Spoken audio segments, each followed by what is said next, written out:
If you're interested in having a successful career, keep listening, because today our experts are going to give you the inside scoop. Welcome to another edition of the McEnulty Method. I'm your host, Bill Bashwick, and I'm joined by financial experts Frank McEnulty and Colin Sorrell. We're here to give you the tools you need to create the future you want. Gentlemen, how are you? Great, Bill. How are you? I'm doing well. We've got a good question for you today. It is about finding the best path to a successful career. And here it is. In 2024, college seems less and less of a requirement to having a successful career. How do you know if college is the right path for you? Gentlemen? Well, a lot of it depends on what you think you want to do. You know, if you're good with your hands, you like working on things and doing that, college may not be the best path for you, but trade school might. Doesn't matter what you do, but you have to get trained in how you're going to do it. You know, the day of somebody starting in their garage, learning how to be a mechanic and moving on to, massive success, probably over, because even cars, Bill, you and I know, we used to work on our cars. We did everything. It was easy. They were simple. Now you open You're going to say tuning a carburetor won't help you much these days. No. Nowadays you open up the hood of your car and you look in there and go, there's this big plastic thing. You don't know where anything is. So in order to even be a mechanic, you've got to go to school. You've got to learn how to do these things. You got to learn how to use the computers that talk to the car to tell you what's wrong with it. So no, is college necessary for everybody? Oh, heck no. But once again, what do you want to do? Where do you want your career to go? How successful do you want to be? That depends on what training you get either through college, trade school, union apprentice program, something. Colin, what do you think? Yeah. Last time I opened a car, I looked at it, I was like, oh, there's an engine in there. That's about as far as that went. But no, I think you're absolutely right. It's so important because to your point, what you want to do will determine a lot of times how much schooling you need, right? If you are somebody who wants to work with your hands or whatnot, you might go to trade school. You want to be in web development, you might only need a 2-year degree. If you want to be in finance, we know you need to go to a 4-year. You want to be a doctor, you need to go for 10. Yeah, we don't want a doctor that just goes, I'll experiment on the neighbors and see where we get. But, the show, I know we both want to help people, but we also take a personal financial view. And I think it's more important than ever that you really take the time to think about what you want to do, because, you just look at the numbers. I saw this was a report from the College Board, and they're estimating now that 1 year of a public university in state is going to cost you $24,000 a year. Now, if you go to a private school, that number skyrockets. The average is $56,000, and so that's a big commitment financially. When we talk about setting yourself up for a successful financial future, that's a very big financial investment, and it can pay off if it is what you want to do. But, again, if what you want to do requires a 2-year degree or just a trade school, that's money you're spending that you may not necessarily get the value out of. Oh, absolutely. And, I've said it before, I'll say it again, and I'll continue to say it. Some of the happiest people I know are plumbers and roofers and electricians and construction people, but they all own their own firm.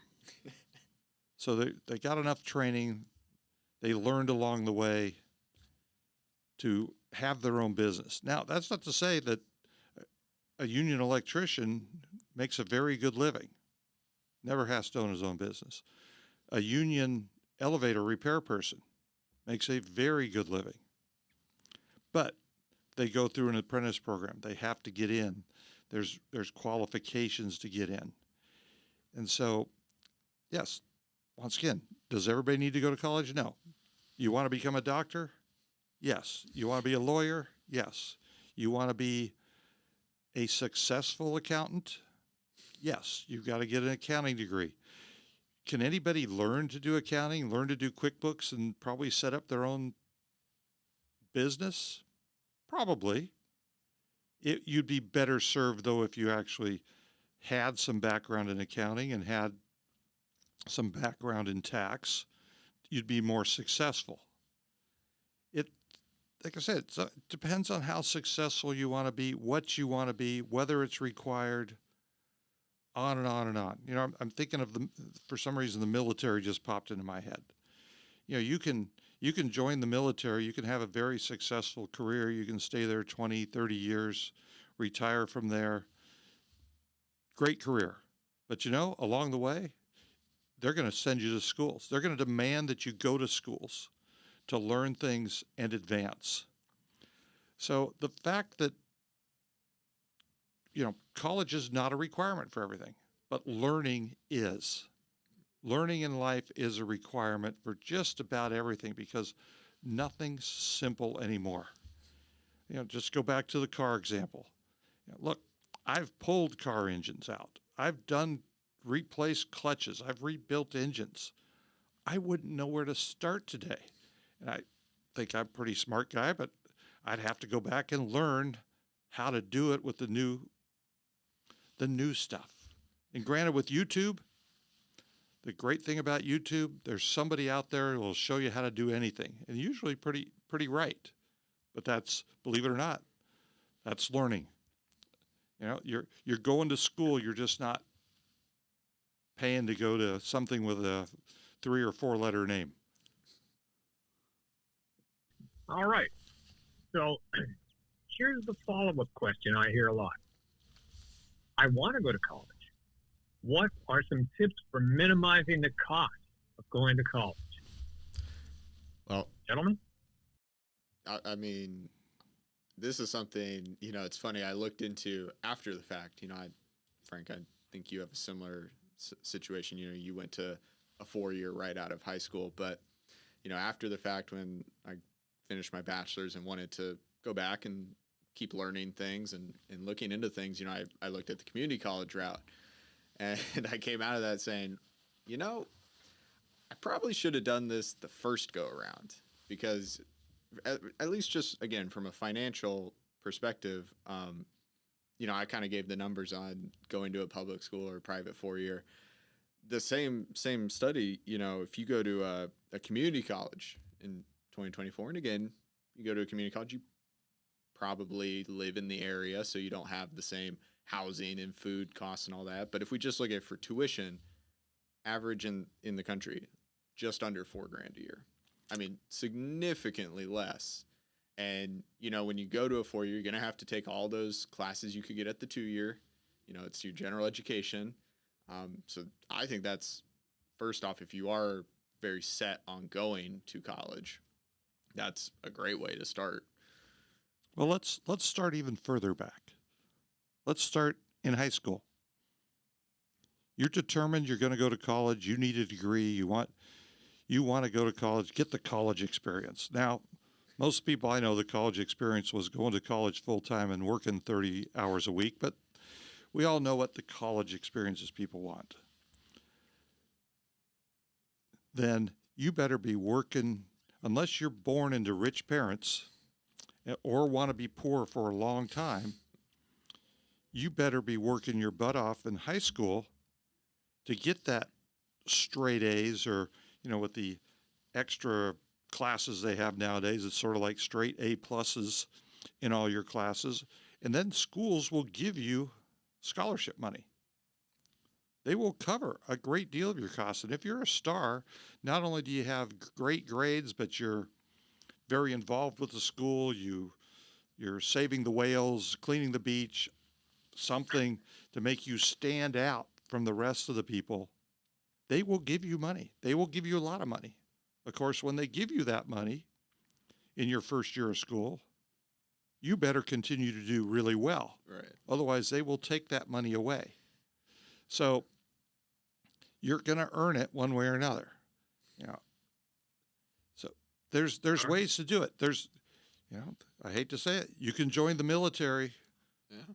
3 years in the military. Say you don't know what you want to do. You think you want to do this, you think you want to do that.